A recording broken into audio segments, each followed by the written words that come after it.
आज की स्टोरी है फार्गो। ये एक कल्ट क्लासिक है जिसे अक्सर क्विंटिन टैरेंटिनो की classic crime comedy pulp fiction से भी कंपेयर किया जाता है।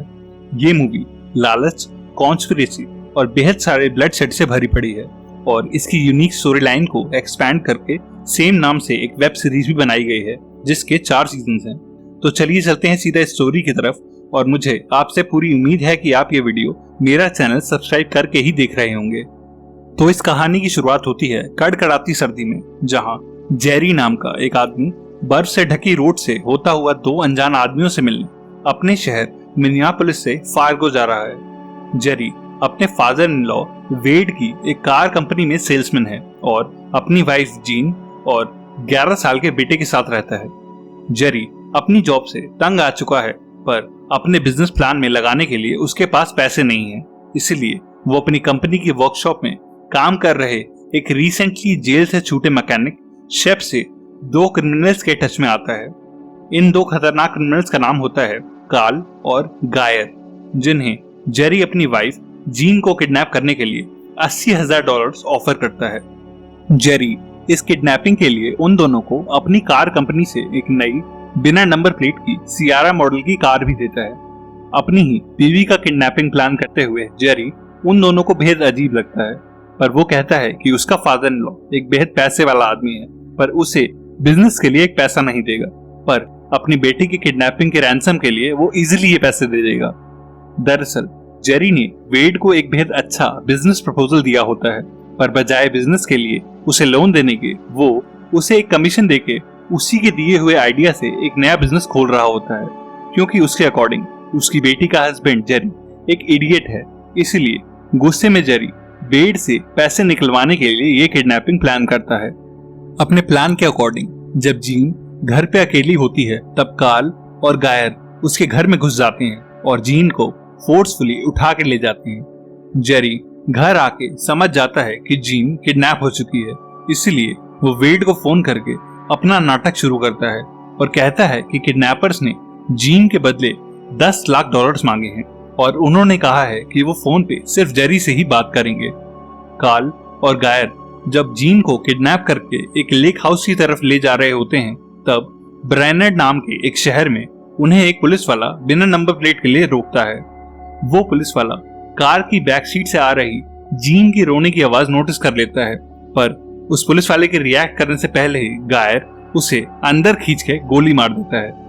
कार्ल गाड़ी से उतरकर उस पुलिस वाले की लाश हटाने लगता है जब वहां से गुजर रहे 2 टीनेजर्स उन्हें देखते हैं और अपनी कार भगाने लगते हैं। गायर कार्ल को वहीं रुकने का बोल के उन दोनों का पीछा करने लगता है, पर कुछ दूर के बाद बर्फ में स्लिप होके उनकी कार पलट जाती है, जिसके बाद गायर अपनी कार से उतर के उनके पास जाता है और उन दोनों को एक एक करके शूट करके मार डालता है ताकि इस क्राइम का कोई विटनेस ना रहे। अगले दिन ब्रैनर्ड पुलिस की चीफ मार्ज, जो 7 महीने प्रेग्नेंट होती है, उस क्राइम सीन पे आती है। रात को मरे हुए पुलिस वाले की डायरी से उसे पता चलता है कि उसने आखिरी बार सियारा मॉडल की कार को बिना नंबर प्लेट के चालान के लिए रोका था। उसे पता चलता है कि आज से 2 रात पहले सेम सियारा मॉडल कार में 2 आदमी ब्लू ऑक्स मोटेल में रुके थे, जहां उन्होंने 2 कॉल गर्ल्स के साथ रात गुजारी थी। मार्ज उस मोटेल में जाके उन दोनों कॉल गर्ल से मिलती है, जो उसे कार्ल और गायर का होलिया बताती हैं। साथ ही उसे पता चलता है कि उन दोनों ने उस मोटेल से शेफ नाम के एक मैकेनिक को भी कॉल किया था। मार्ज शेफ को ढूंढती हुई वेड के कार डीलरशिप में आती है और एक पुलिस वाली को देख के जेरी के चेहरे का रंग बदल जाता है। वो जेरी से पूछती है कि क्या उनके लॉट से कोई सियारा मॉडल की नई कार मिसिंग है, तो जेरी उसे झूठ बोल देता है। शेफ भी मार्ज से कहता है कि उसे कोई कॉल नहीं आया और वो किसी सियारा वाले आदमियों को नहीं जानता और जेल से छूटने के बाद क्राइम से बेहद दूर रहता है।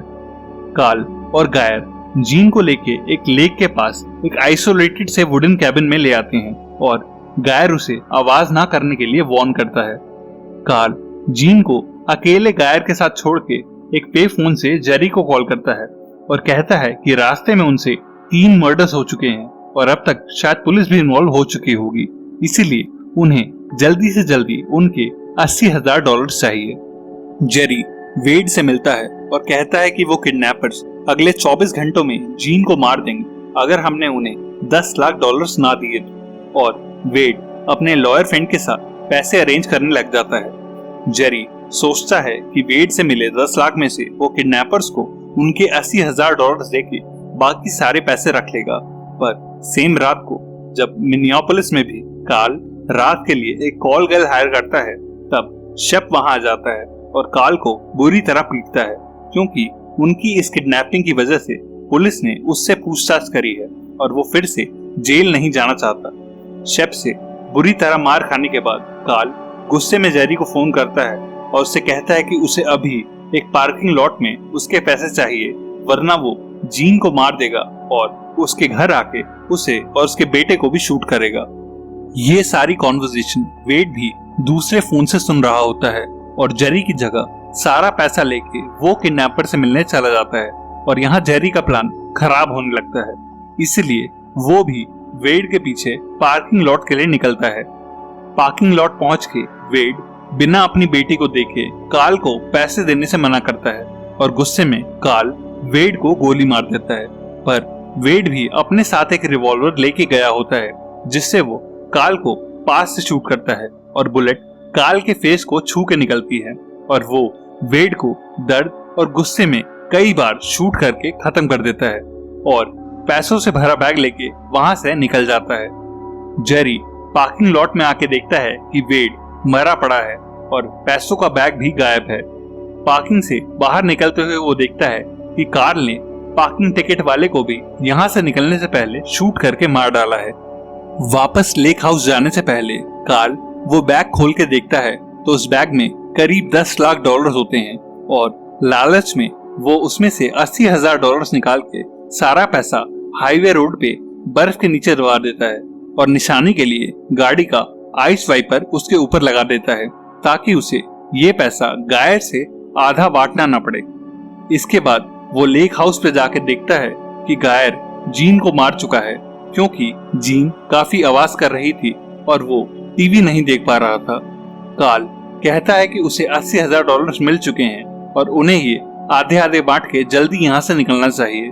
पर गायर कहता है कि हमें सियरा कार को भी बांटना पड़ेगा, जिसपे कार्ल नाराज हो जाता है और कहता है कि सारी मेहनत उसी ने की है, इवन गोली भी खाई है तो कार वही रखेगा और गायर को गाली देके कैबिन से निकल जाता है।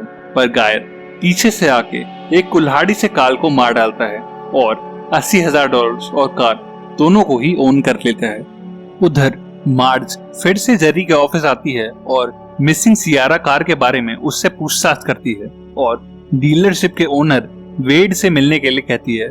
वेड का नाम सुन के जेरी और भी नर्वस हो जाता है और उस मिसिंग कार के लिए अपनी कार्स का लॉट चेक करने के लिए बाहर निकलता है।